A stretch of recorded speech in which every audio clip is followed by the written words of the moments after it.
host, Drew. Today is Wednesday, February 16th. New moon approaches. Actually had some pretty nice, clear nights here in Charlotte over the last week. The weather has been beautiful. I think false autumn may be upon us. Or not false autumn, false spring. The vernal falsicities, which come near the tail end of winter, are upon us. Of course, I hope everybody has been enjoying the tail end of Orion season. It does break my heart a little bit when I go outside and I see Orion's pretty much already past the meridian once it starts actually getting dark out. But that's how it goes. The seasons, they come and go. Leo's starting to rise earlier and earlier. If you're up early in the morning before sunrise, you'll see Arcturus in the east, which can only mean summer approaches, which is always great because we're very much looking forward to nebula season once again. So that should be coming back around before we know it. So thank you so much for tuning into the Astrocast this week. I'm your host, Rue. We're going to be talking about a few different things this week. I will tell you the more astrophotography-centric episode that I have been working on as of late had to be pushed one more week. Details will come soon on that, but just bear with me. I'm kind of working on a big project for you guys, and it's going to be cool, but I've been keeping it under tight wraps because I haven't seen anybody else do it yet, so just keep that in mind. But we do have a lot to talk about. I have a few things to tell you guys about regarding my setup with astrophotography. I've acquired a couple new things since we last spoke, and I talked about breaking ground for the Pier on the last episode. Actually, believe it or not, I had a telescope on my Pier last night. I took a photo, I polar aligned, etc. That being said, I wanted to take you through, kind of what I have right now and what the long-term plan is for a Pier. So if you're listening to this and you're relatively new to astrophotography, one of the things that you're going to very quickly learn is that no matter how conducive your home environment may or may not be to astrophotography, if you set up at home on a regular basis, you're going to find that it's a bit of a pain in the butt and reduces your overall imaging time, because no matter how much you love astrophotography, like all of us clearly do, there's going to be nights where you're just going to be too tired to, lug the tripod outside, set up the equatorial mount, put your telescope on, do the polar alignment and all these types of things. And that is what a lot of people end up building home observatories for, because they basically just grow tired of having to do all that over and over again. So that being said, I think since the inception of the show, I had personally talked about doing this because I've been doing astrophotography for coming up on 5 years now. And I just get tired of constantly having to lug stuff around, particularly in my situation where, if I set up in my driveway, my neighbor might have their, all their lights on. And if they do, I don't want to have to bug them and say, hey, turn your lights off and all that. I just want to avoid all that. So I end up setting up in my side yard, and you start looking around, you're like, there's no reason I couldn't have a permanent setup here.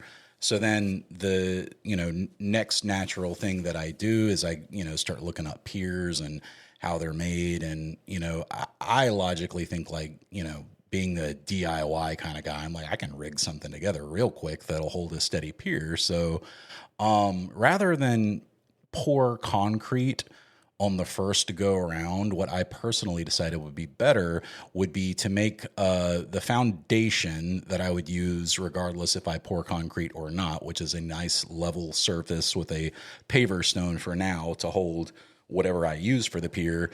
And then basically after a full season of imaging, if I find, okay, this is exactly what I had hoped it would be, then I can go ahead and pour a pier. But in the interim, what I did was I used one of Lukomaticos, who's a great YouTube astrophotographer. He had built a pier out of cinder blocks, and I kind of took his method essentially.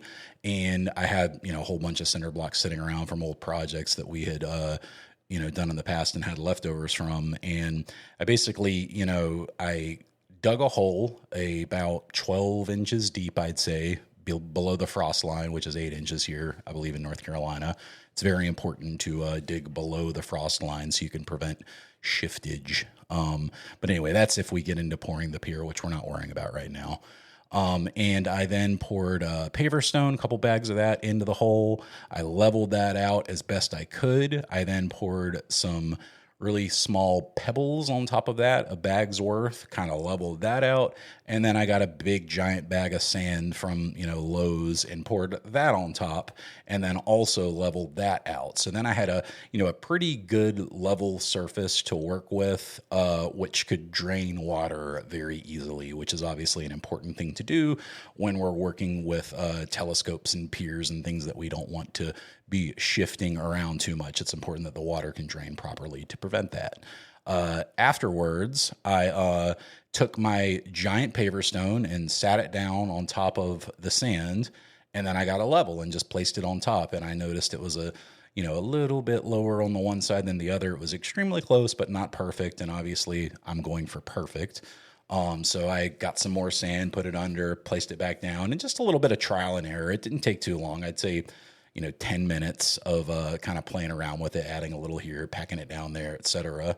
And then once that nice 12 by 12 paver stone, it's actually 16 by 16, I take that back, 16 inches by 16 inch paver stone is in place, that is the perfect base which I can place my cinder blocks on, which is what I did. So I placed 4 cinder blocks on their side, and then one up and down, which I drilled a hole into using a masonry bit that I got for $6 at the store. I put it into my drill, drilled a hole straight through the top of the cinder block, and then I dropped I believe it was a 4-inch nut, 4.5-inch nut maybe, through the hole, along with a couple of washers, and then obviously, actually, I didn't need to use the nut because I bought basically a Pier extension that they sell for the tripod of the mount that I'm using, and I can put all the parts if anyone is interested in doing the same method. But essentially, I'm just planning on initially setting up my Star Adventure GTI outside, so I don't need anything too heavyweight. It's a really small mount. All it uses is a 3/8 inch bolt, just one of them, to make that connection. God, I hope I can make that team sound disappear from the background. I normally don't get messages in Teams at this time of the evening, but somebody was going above and beyond, so I very much appreciate that. So let's just ignore that one. But anyhow, after you get the hole drilled, it's a pretty simple matter of putting on a couple of washers to attach that Pier extension, which then the Star Adventure GTI can sit right on top of. So as long as you have a nice sturdy base that you can attach that Pier extension to, bam, you've got a Pier / permanent observatory if you want to look at it that way. Now, the tricky part is just with a pier, you're not guaranteed an enclosure to keep your equipment dry. And obviously, that can be a big problem because if the whole point of having the pier is to eliminate having to set up and break down every single night, and you have to break down to get your gear back inside so it doesn't, get weathered upon, then that kind of defeats the purpose. Now, the thing that I am doing personally is I am planning to build a very small shed around this pier. Honestly, I've been thinking about it. I don't even need room to walk in there or anything. I literally just want something that will cover the pier and have an easily removable roof. So I will probably end up building like a small box out of plywood with a rubber gasket seal for the roof, if you will, which will then be like essentially an open box sitting on top of another box. And then that'll cover it, for the vast majority of the time. If big weather is coming in or something along those lines, obviously I can, take my gear off of the pier and just keep things moving. But in the interim, before that happens and before we pour a permanent concrete foundation, what we can do is use a Telegizmos 365 cover. So I've heard about these ever since I got into astrophotography, and I've always wanted to use one, but I never really had a reason for one. Well, I definitely do now. So essentially with that cover, they have tested it, in pretty much the toughest environments that you would ever experience. And they claim that you can leave it outside 365 days a year. So I should be good with that through the summertime. And if I know that it's going to be, raining and storming all week long, and there's not a chance I'm going to be doing any astronomy, that's when I'm probably going to, take my camera and telescope in. But even with, rain and lightning and everything, there's no reason I couldn't still leave my mount outside if it's covered up, and I'm sure that that cover is not going to be blown away by the wind. So obviously I'll kind of have to feel these things out as they come, because this is something that's, new for me. But the good news is, I was able to set up the temporary pier, if you will, using those cinder blocks, and it worked perfect. So for everything that I need, which is essentially just within 5 minutes, I can be imaging setup that is available to me 24/7. It fits the bill perfectly. And I really didn't have to spend any money besides the Pier extension, which I got for, I guess, $30, maybe $40 on a High Point Scientific. So if you have the Star Adventure GTI, the reason I recommend trying that Pier extension, because technically you could attach it to whatever you want. You could attach it to a 4x4 if you want. But the Pier extension is made specifically for the GTI to sit on top of it. And then it gives you a bit more clearance around things like the cinder block. So you don't, smack into a cinder block with your camera or your OTA, which is obviously something you want to avoid. So if that's something that you're considering doing, make sure that, no matter what you go with, that you at least have some type of extension there that will prevent your telescope when slewing or going to the meridian, doing a meridian flip, those sorts of things, from banging into the side of anything that it potentially could. But the beauty is, like I say, once I have that set up in my side yard with just a simple cover that I can walk outside, pull the cover off, and then hit one switch on a surge protector, everything powers up. I've also got a strategy for the internet that I'm going to employ out there. So a lot of people know that the ASI Air doesn't have great Wi-Fi antennas built into it. It never has because of its design. It's just not that great. I might switch to Nina once I've got the more permanent setup in place, which will likely be a few months from now. But for the time being, I'm still using the ASI Air. I've got an Ethernet cable that is in my garage that I ran months ago over the summertime because I need to have a hardline connection out there because that's where my office is or where it's going to be. And what I decided to do was actually buy a second router from the same brand that I currently use, which is TP-Link. And I'm just going to put that router into access point mode. And what that will do, since I have got a hardlined router in the garage, which is, 10 feet away from where I'm going to be imaging, I will essentially have, a fantastic connection right there that I can use to connect the ASI Air to in station mode.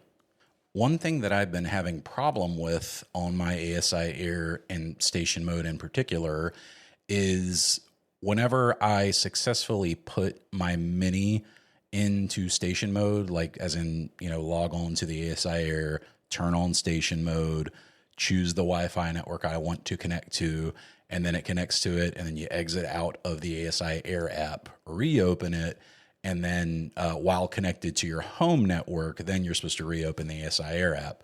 Well, when I do that, it won't let me connect back to the ASI Air. And I think it could have something to do with the fact that I've got a 5 gigahertz Wi-Fi network, and I don't know, I'll have to look it up, but from what I've read in a few places, the ASI Air only supports the 2.4G network. So I'm wondering if maybe the ASI Air is connecting to the 2.4 gigahertz network, but my smartphone that I'm trying to control it with is on 5 gigahertz, and that's causing the issue. I'm not sure, but I figured out a way I can work around that. So most modern routers, they come with the ability to turn on a guest network. So you can essentially set up another wireless network with its own name and its own security credentials, etc. And with a lot of them, such as mine, you can choose if you want it to be a 2.4 gigahertz network or a 5 gigahertz network. So in my case, what I'm doing is I'm enabling the second guest network on my main router.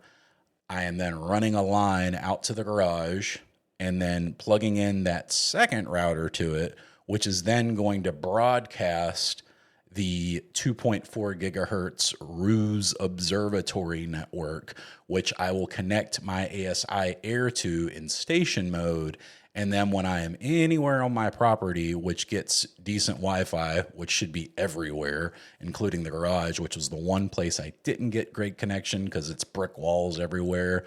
But once that is done, then I should have a good solid connection everywhere. And then once I have that, really the sky's the limit. And then I can get, NINA involved, remote desktop connections, et cetera, et cetera. So just something to consider if you have a similar situation and you've kind of struggled with, how should I do this if my router is in a central location at my house, but maybe you've got a wired, or Ethernet jack somewhere that's closer to the area where your observatory is. That's something to consider because, don't get me wrong. I didn't go out and buy a second $300 router, like super duper fancy one. I literally went and bought one of the cheapest routers that they sell on Amazon. In fact, I paid $40, I want to say, for it. And that I know because I looked it up can go into access point mode, as most can these days. And that's all that I really need from it. So it's essentially going to act as a network switch. And as a bonus, I'll have 4 Ethernet jacks instead of 1 in the garage, which will be great whenever I'm setting my office back up in there over the spring. So anyway, I got a 13-second polar alignment for the very first alignment of the observatory. I'm using the term super loosely, by the way. I realize it's just a temporary pier, but it's officially an observatory. Once you have a permanent setup of any kind, you can call it an observatory. That's what my rule is anyway. I don't know what yours is, but I was asking people for what they thought good names would be for the observatory. And I've had a lot of good ones thrown at me already. And it's funny because a lot of people are throwing cinder block into the name, which cracks me up because I want to say it's not going to be cinder blocks forever. I'm going to pour concrete, but I'm not going to correct people. If they want to use cinder block names, that's fine. I did put up a picture of cinder blocks and say, tell me what to name it in their defense. So, but one of our listeners, Kyle, he suggested the Tower of Saruman, and he's a Lord of the Rings fan. I'm a Lord of the Rings fan too. I'm not like a diehard fan though. And I don't know, maybe that doesn't make me a fan because I know how passionate Lord of the Rings fans are, but I said I probably wouldn't do that just because I'm not like a diehard Lord of the Rings fan, but the tower in the name got me thinking, and I was thinking maybe the Dark Tower Observatory in honor of my favorite writer, Stephen King. I thought that might be fun. His magnum opus, The Dark Tower, if you've never read it, it's a 7-book series which tracks a man named Roland the Gunslinger on his quest to find the Dark Tower. So I guess early recommendation, if you want to call it that. But anyway, his comment about the Tower of Saruman made me think about the Dark Tower, and then I got that kicking around in my head, but I haven't settled on anything yet. So if any of you guys have suggestions for what you think would be a fun name for the observatory, please feel free to shoot them my way at ruastrocast@gmail.com. And speaking of people emailing me, we had another person join our Patreon, and I wanted to just give a quick shout out to Mr. Timothy. I'm not even going to attempt to pronounce your last name, my friend. But Tim, you're already in the chat with us over on the members only Discord, and it's really cool meeting you. He is early into his adventure of astrophotography and is planning on getting a Star Adventure GTI in the very near future. But he posted his first image, mind you, without any kind of equatorial mount or anything, and I was pretty impressed by it. I gotta say, he did a excellent job compared to what my first image is. Which, don't get me wrong, I love it. I'm still super proud of it, and it gives me all the feels when I see it. But he definitely blew mine out of the water. So good job on that, Tim. Keep it up, man. Definitely get that GTI when you can.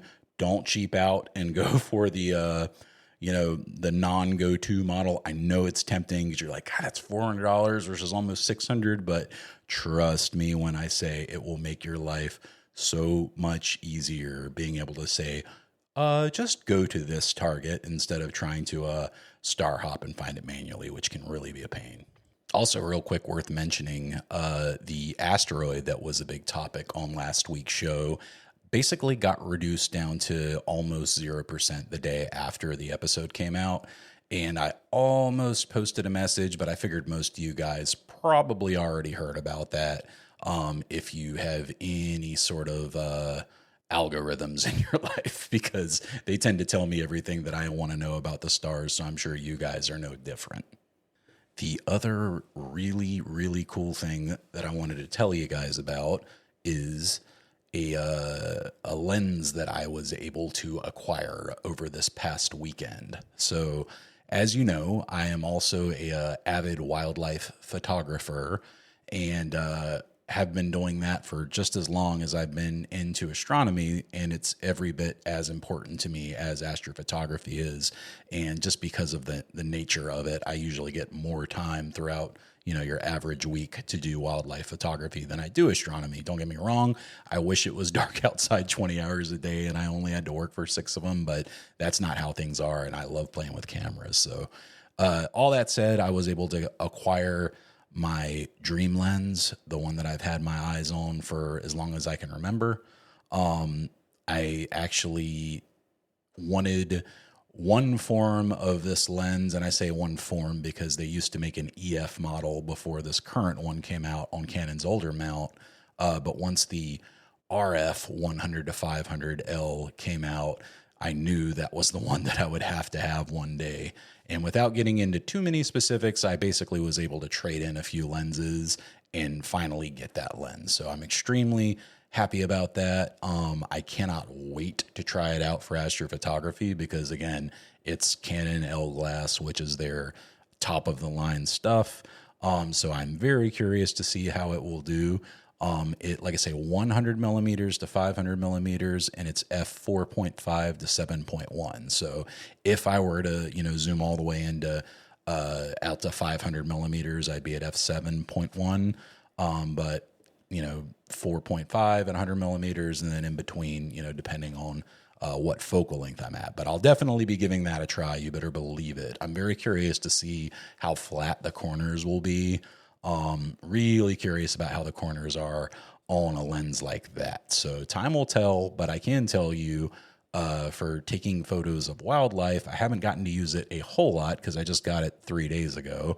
But I went out to the park early this morning before work and was able to snag a few shots, and early results look incredible. So I'm extremely blessed and happy to have that lens. It really is the one that I've always wanted. So it's kind of crazy to, in one weekend, kind of have my observatory finally starting to come together, along with my bucket list lens that I've wanted for, as long as I've been a photographer. So to have both of those things come to fruition in one weekend is just crazy to me. So thank you guys so much for keeping up with the show and supporting the show. This is unrelated to the Patreon because I am nowhere close to the kind of membership levels that we would need to be buying observatories and lenses. That all comes out of my pocket.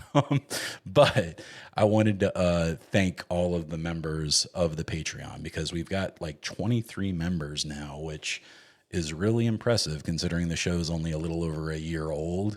And you guys just continue to support the show week in and week out. And I am just so thankful to you for doing that. So thank you so much. If you would like to support the show, feel free to visit us at patreon.com/the Astrocast. Did anyone happen to catch that Optolong released a new dual band filter? I must have missed it, and I tend to keep up with filters pretty closely because, as you guys know, I live in a Bortle 7, so contending with light pollution is always of interest to me, particularly if there's something, new worth looking at. Personally, I still have a 1.25 inch L Pro, which was one of the first filters that I bought for astrophotography, that I still use for the vast majority of my sessions. Luckily for me, I've got a 294 MC Pro, which is a micro 4/3 sensor.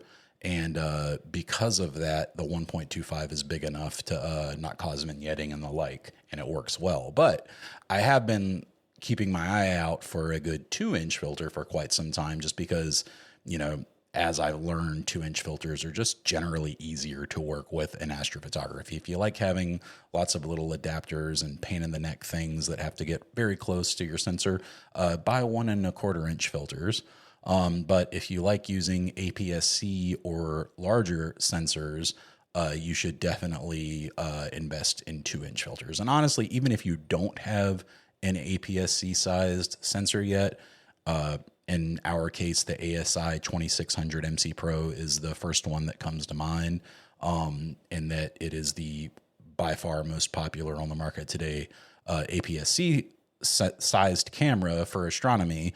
But if you're getting started and maybe you've got like a 585 MC Pro, like I have as my secondary camera, consider getting 2-inch filters, because if you buy the 1.25-inch filters, like, yes, they will work with your current camera, but cameras will come and go over the years. They'll get worn out, you'll want something newer and better. Things happen and camera bodies get changed out. But your filters can last a lifetime if you buy right in the first place. So I wish I would have bought a 2-inch filter. I bought several 1.25-inch filters, and I've replaced some of them with better, larger filters that will work on all size astrophotography cameras up to medium, well, not medium format, but up to full frame. So anyway, the El Para, though, looks to be another dual band filter that they've released, but with slightly wider wavelengths for the H alpha and O3 signals that it's singling out. So whereas the L Ultimate is 3 nanometer wavelengths, the El Para is actually 10 nanometers, so significantly wider, and therefore, I don't know. I think, like, technically speaking, the narrower your filter, the more clean the signal. I think that would be fair to say for things like oxygen and H alpha that you're trying to single out. And that's generally speaking why the more expensive filters tend to have a narrower wavelength when filtering out light spectrum.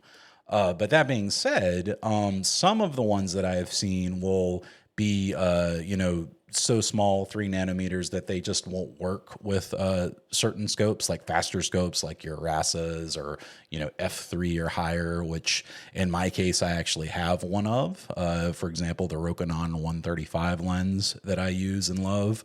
I had to buy, when I bought my dual narrowband filter for that, I couldn't get the regular L Extreme. I had to get the F2 version. Yeah, the F2 version. They sell a couple different versions of it, but I had to get the one that worked with the faster system. But I had never seen the El Para before, and I hadn't heard anyone talk about it. It looks like it does work with F2 and faster systems, so that's something to keep in mind. So perhaps you want to get a dual narrowband filter for your Rokinon, but you don't want to spend as much as you would on that L Extreme, which, believe me, I can tell you, it's very expensive. Ask me how I know. But the El Para looks to be a slightly more affordable version of that. So just to break it down, it looks like, let's see, L Ultimate's 3 nanometers. L Extreme is 7 nanometers. L Enhance is a little bit different because that's technically a tri-band filter, so it does H alpha and H beta along with oxygen. And then the El Para is 10 nanometers. So as you can see, they're getting wider and wider as the price goes down. So it won't filter out as much of everything else, but I'd be really curious to see what the real world results are between something like an L Ultimate and an L Para. And if you're using, the same glass and the same conditions, if you would end up with similar results. So in terms of how much you save, it looks like it's $259 for the 2-inch L Para filter. Your 2-inch L Extreme, which again is the 7 nanometer, that goes for $309, and then the L Ultimate goes for $389. And if you wanted to look in between, you can get the L Extreme F2 version, which is like what I have, and that's $309. But, if you're wanting to save a little bit of money, it's certainly something worth considering.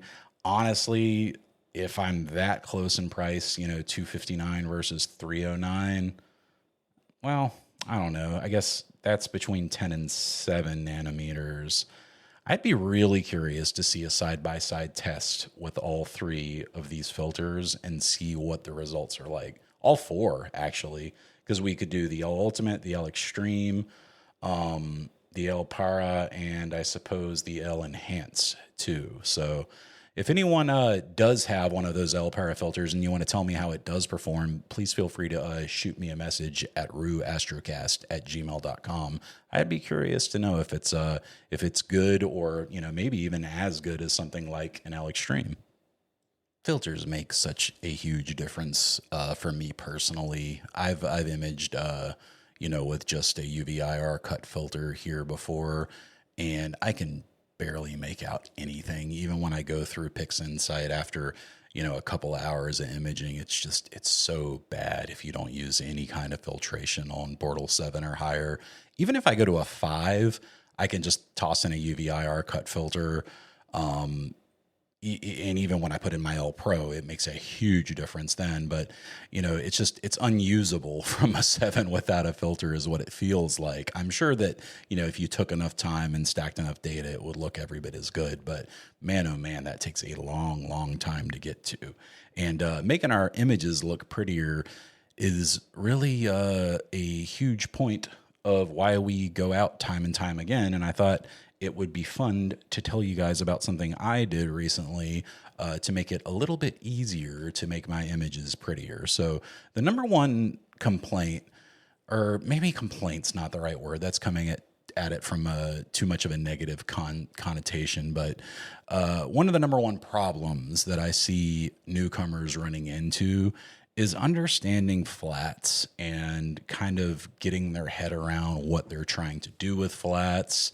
If you have a particular camera like I do with the 294 MC Pro, it might be well known that flats need to be at least 2 seconds long if you want them to work well in something like weighted batch pre-processing or deep sky stacker to integrate properly with your photos. So all that being said, I'm not going to talk about the specifics around how to take the flats today. But I do want to mention something that can actually physically help make taking flats a whole lot easier for you. And it was one of our members on the Patreon that actually showed me that they had done this, and it had crossed my mind before, but I'd never thought to actually try it until I saw him say, "Oh yeah, I got that, da da da da da." And long story short, essentially, for just maybe $5, if that, you can make a perfect flat cap for your telescope.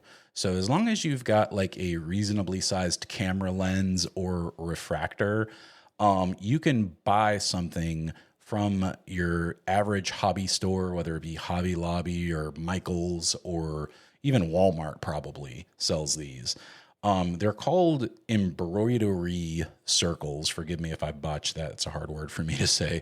But you've probably seen them before. They're like little wooden or sometimes plastic circles, and they've got a little nut that you can tighten on them to tighten two wood circles or plastic circles closer together or farther away.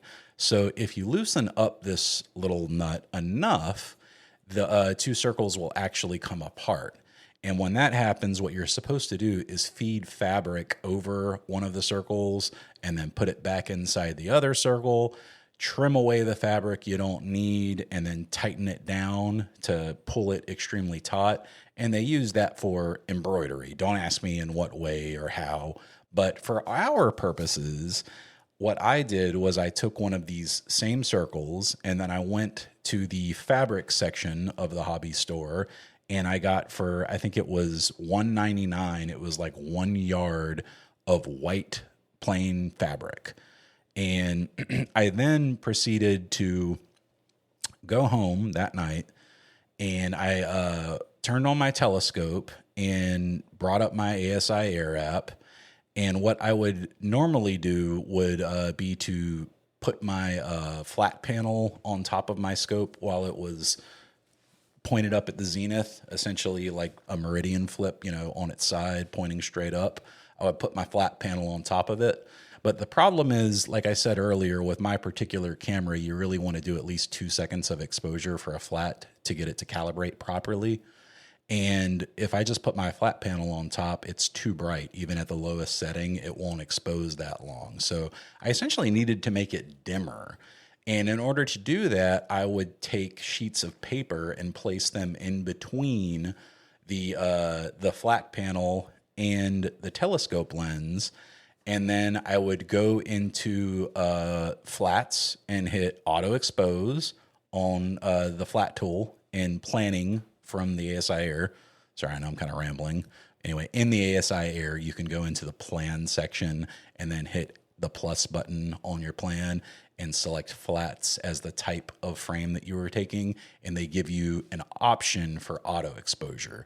And it's really easy to do, and it gets the histogram where it needs to be.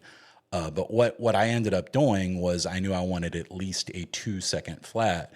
So I would, add a few sheets of paper and then let it expose. And if it wasn't at least, a second long, I knew I wasn't even close.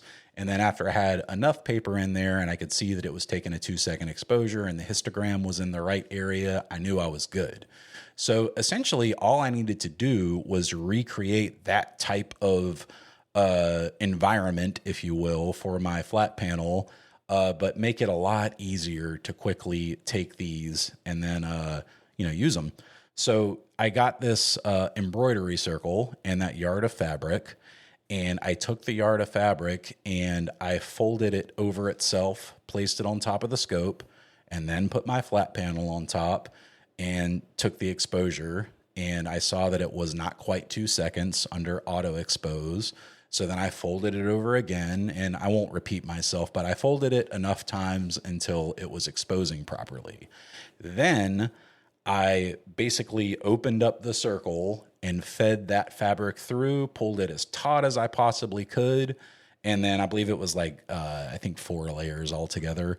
And then I just took a razor blade and trimmed away all the excess. And now I have this 80 millimeter circle that I can put right over my Rockin lens. I can put it over my new Astrograph, the Ascar SQA55. And then a lot of other, camera lenses that I have if I ever want to take flats. And it's really just as simple as putting this cap on and then holding a light up to it. And then the ASI Air will do the rest. If you wanted to, you could also put this cap on it. And then if it's daytime or you've got evenly lit walls, you could point it at a wall if you wanted to. The point is that you've got enough fabric between your lens and the light source to where it will always give you a good flat when you expose. And once you have that, it's just a matter of trimming away the excess. So definitely something to think about. I will link in the show notes the specific parts, because I know I told you it's an embroidery circle, but I'll show you what that is in the show notes so you'll know exactly what to look for. I was also thinking about it, and you could probably get your own LEDs. I don't know how hard it would be, but I would imagine it wouldn't be that difficult to put like strip LEDs on the back of this cap. And then, if you wanted to, you could even put a small battery on it. The sky's the limit, really, just as, how much do you want to do, versus how difficult is it to do. But definitely worth looking into. I think, for people who've got a permanent setup, obviously they can just hang a flat panel on the wall and use that. But for folks like us who have to go in and out and, take our flats on the fly, something like a flat cap can make life a lot easier for you.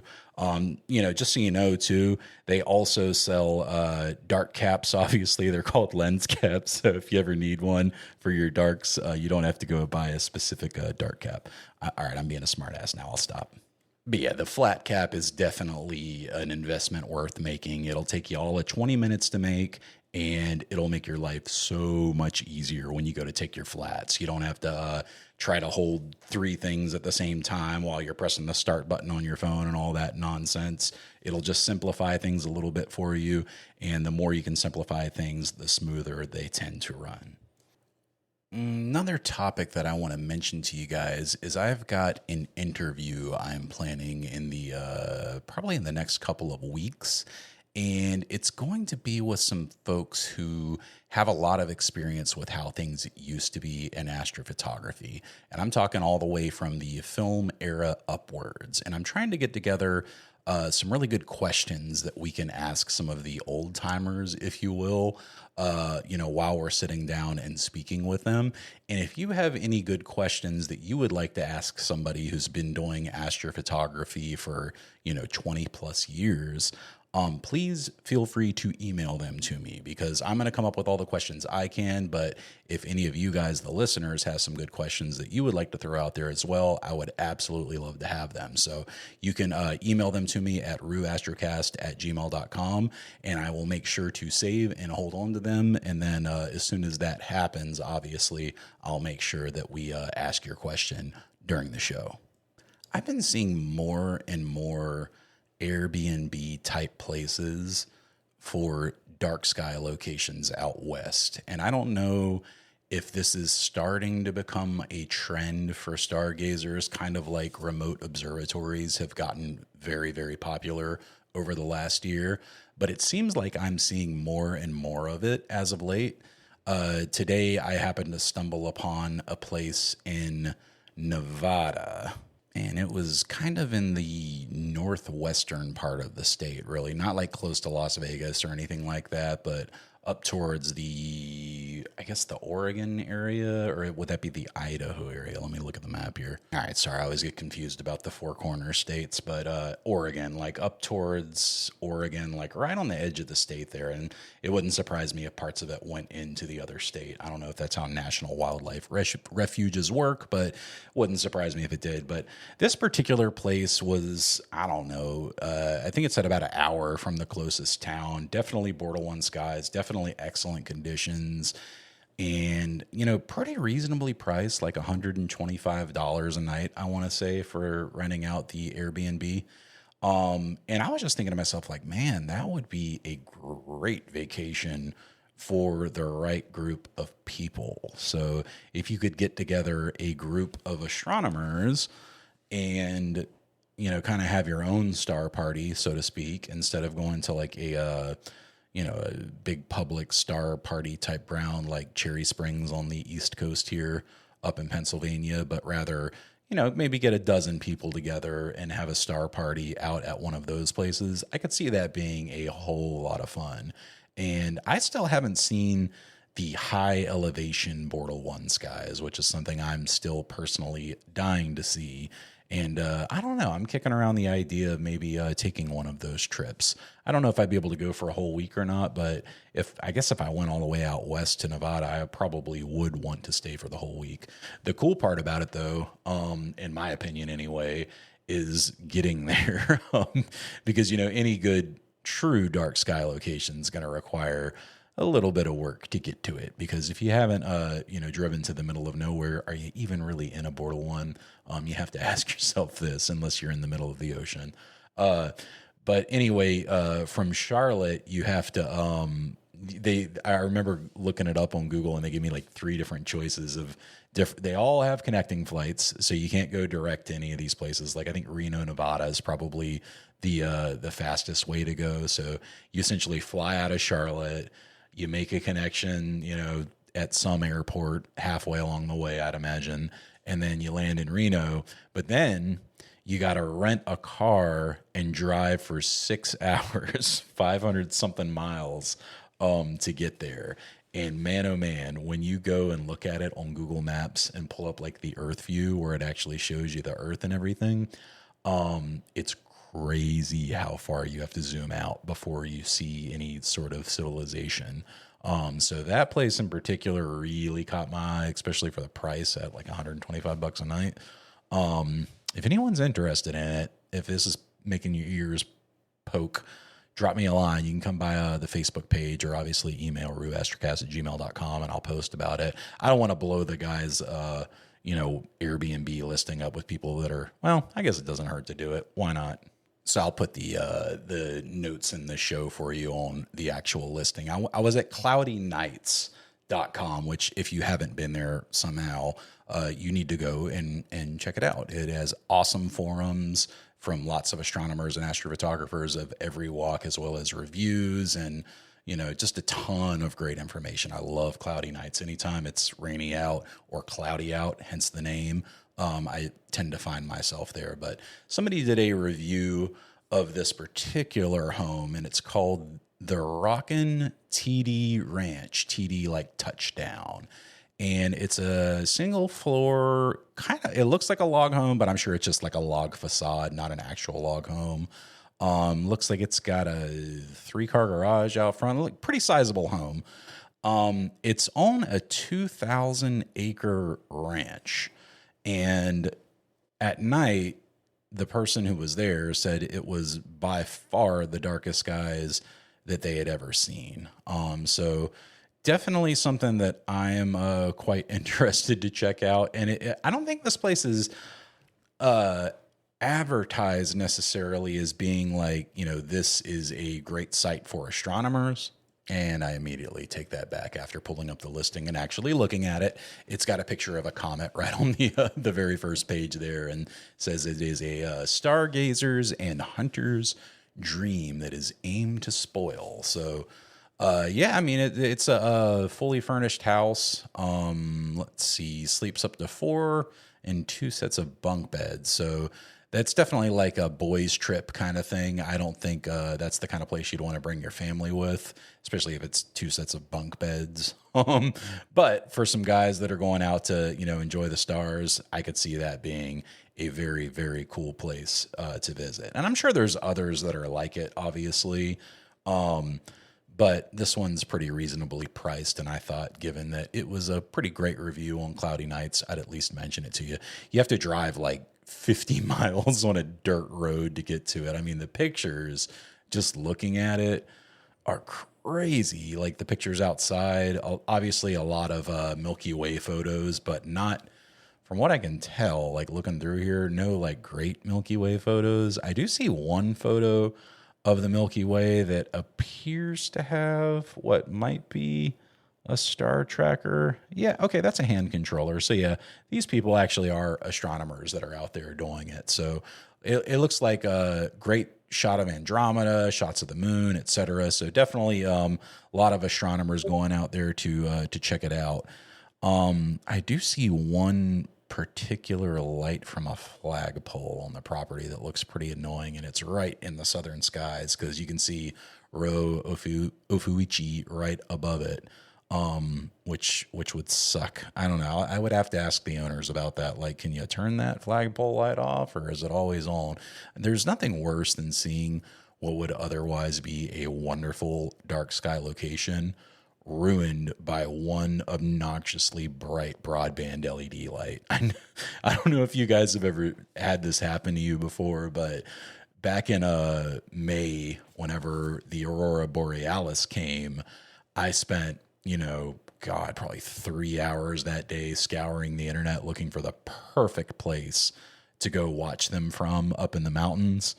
And, I went, I've got the photos to prove it, and they were beautiful, but the location I found was a cemetery on top of a mountain in the middle of nowhere, Blue Ridge Mountains, Virginia. But unfortunately, a mile down the hill, you could see it way off in the distance.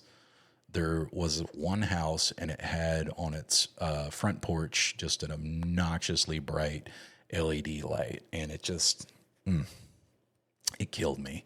Light pollution is just the worst, man. I swear, it's just getting so bad here in Charlotte. Like, me and my wife were driving home the other night. We went and saw Alton Brown on Sunday night at Belk Theater here in Charlotte, and Alton Brown, one of my longtime folk heroes. He's just an awesome guy, famous from Good Eats on Food Network back in the day, and has done a ton of awesome stuff in between then. But I had never seen him live, and I wanted to, and we got to. I got a signed copy of his book, which was super cool. And if you ever get a chance to see him, definitely do. But he said this is going to be his last tour, but I don't know. Everybody always says that, right? Anyway, hopefully Alton will tour again.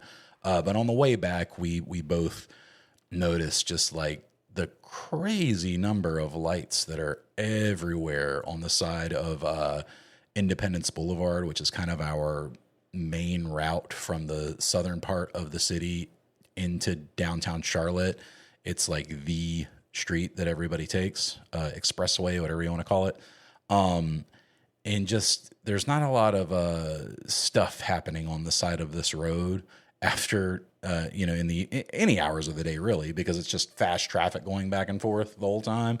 But the incredibly obnoxious amount of LED lights that are unshielded or pointed straight up in the air over and over and over. And I just think to myself when I see that, like, man, if we just put half of these out, just half of them, everybody would still be able to see perfectly fine. But we might be able to have a chance of, seeing more than a few stars. I knew it was really bad this year when I noticed I can barely see the Pleiades clearly anymore from my front yard. So yeah, I mean, you can still see it, but it's almost like a blob in a way. Like the stars aren't very distinct. If you get a really good, clear, dark night, sometimes you can make it out a little bit better, but it's gotten bad and it will only get worse. In other astrophotography news, if you did not know, High Point Scientific actually went in and bought up all of the stock from Meade. So if you didn't know, Meade is a producer of telescopes and all things astronomy for a long time. They have been a huge part of the market here in America for as long as I can remember. And they recently went completely out of business and had to sell off all remaining stock that they had. And originally they were going to be doing a whole bunch of auctions from the website, and High Point actually zoomed in and ended up buying everything in one fell swoop. And they are reselling it now on their website at pretty significant discounts. So if there is any, Meade gear that you did have your eye on, I would highly recommend that you check out High Point Scientific. And we are affiliates of High Point Scientific at the Astrocast. So if you want and you're buying some of that Meade gear, you could always use our affiliate link, which will be in the show notes as well if you want to check that out.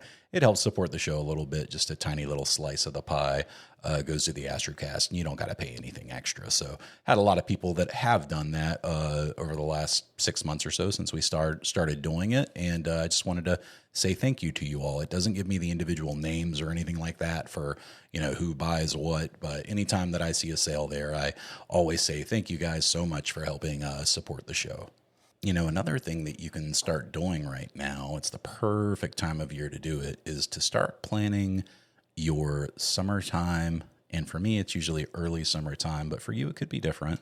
Start planning your dark sky trip. Did you not take one last year? Well, if you didn't, now is the time to do it. And especially with us being just, 3 months away from June now, it's going to be March in a few more days. January seemed to drag on forever, but February was by in a blink of an eye. June will be here before you know it, and that's when the Milky Way starts coming into focus, the core of the Milky Way, that is, in the northern hemisphere, which is always when I like to make a trip because I like to watch the Milky Way rise as I'm sitting back and watching all those subs come in. And this year will be no different for me. So I am planning on making my yearly trip down with my buddy to our dark sky location. And obviously, we're also in talks to plan a potential star party, but we are going to be having our virtual star party soon. So if you're a member of the Discord group, you can join in on that. I'm very much looking forward to that.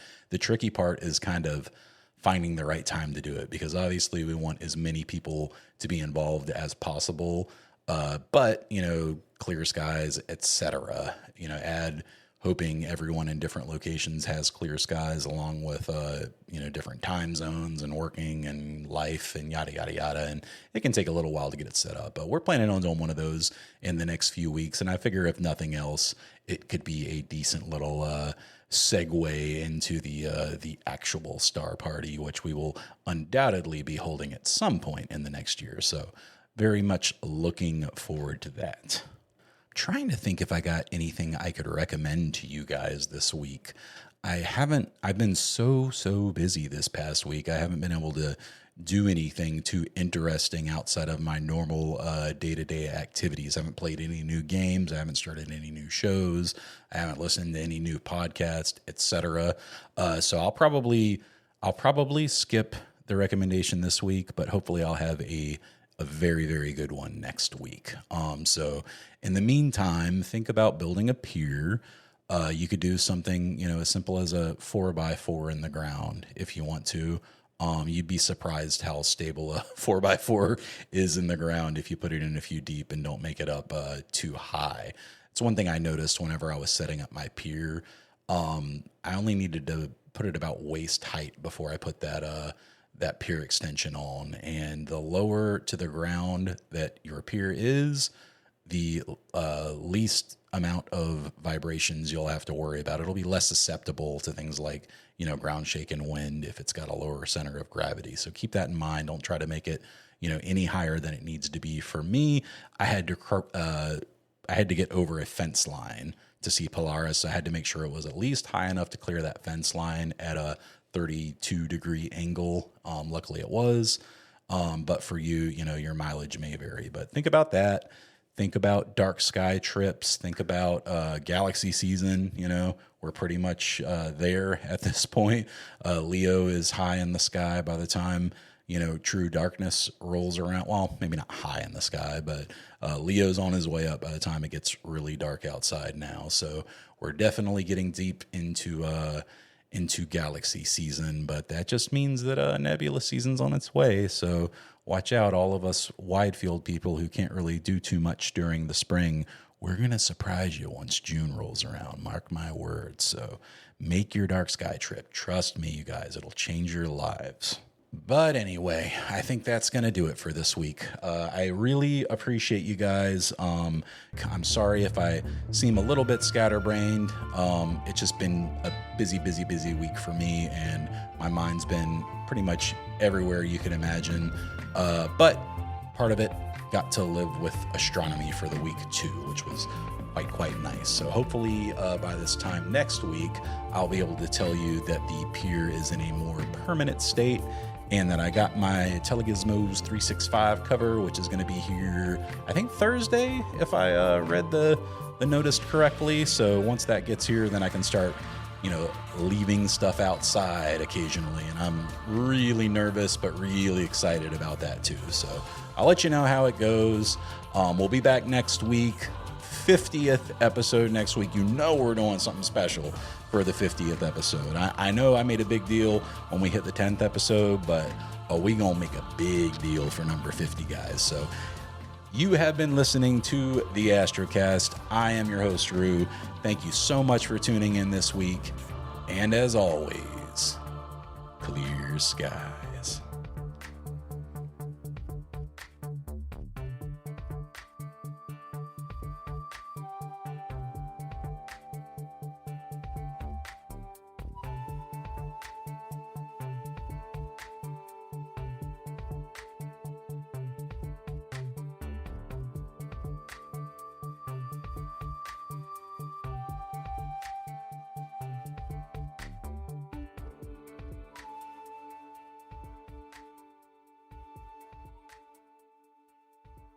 Just wanted to quickly add, I was looking through our referrals from our High Point affiliate link, and it looks like a couple of you guys made some pretty large purchases over the last month and a half. And I just wanted to send a really special thank you to you guys for that. Several of you made, $400 plus purchases, 300, 200, that's significant. And while they only send a small cut to the show, that is huge. And one of you in particular looked like you probably bought a whole rig, close to $2,500. And that makes a big difference for the show. And I just wanted to say thank you so much for doing that. It means a lot. So thanks so much. Clear skies.